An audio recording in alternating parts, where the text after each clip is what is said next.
Hi அஸ்ஸலாமு அலைக்கும், welcome to அஸ்வீஸ் kitchen. இப்போ நம்ம சன்னா மசாலா தான் செய்ய போகிறோம். சன்னா அதாவது கொண்டக்கடலை 8 மணி நேரம் நல்லா ஊற வச்சு எடுத்து வச்சுருக்கேன். ஒரு குக்கரில் நல்லா வேக வச்சுக்கலாம். ஒரு கடாயில் ஆயில் சேர்த்துக்கலாம். 2 வெங்காயம் கட் பண்ணி சேர்த்துக்கலாம். இதை நல்லா வதக்கிக்கலாம். இந்த மாதிரி ப்ரௌன் ஆகிற வரைக்கும் நல்லா வதக்கிக்கலாம். சின்ன துண்டு இஞ்சி 6 பூண்டு சேர்த்து வதக்கிக்கலாம்.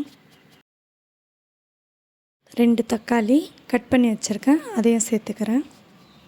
இந்த மாதிரி நல்லா வதக்கிக்கலாம்.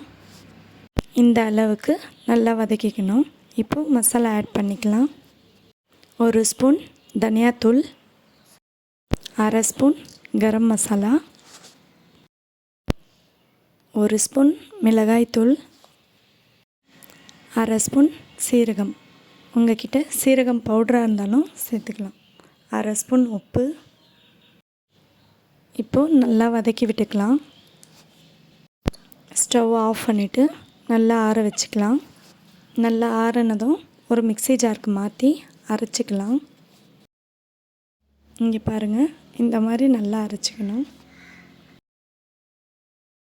ஒரு கடாயில் 2 ஸ்பூன் ஆயில் சேர்த்துக்கிறேன். ஒரு பிரியாணி இலை, 2 ஏலக்காய், 2 கிராம்பு, ஒரு பட்டை கொஞ்சம் ஃப்ரை ஆகட்டும். நம்ம அரைச்சி வச்சுருக்கிறத இதில் சேர்த்துக்கலாம். இந்த கிரேவி கொஞ்சம் நேரம் மீடியம் ஃப்ளேம்லேயே கொதிக்கட்டும். இப்போது எண்ணெய் பிரிஞ்சு வருது பாருங்கள். இந்த ஸ்டேஜில் நம்ம வேக வச்சுருக்க சன்னா இதில் ஆட் பண்ணிக்கலாம். நல்லா சாஃப்டாக வெந்திருக்கு.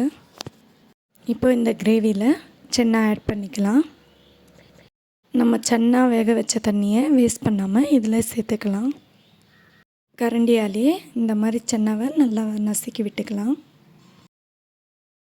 கால்வாசி மட்டும் இந்த மாதிரி நல்லா மசிச்சு விட்டுக்கலாம்.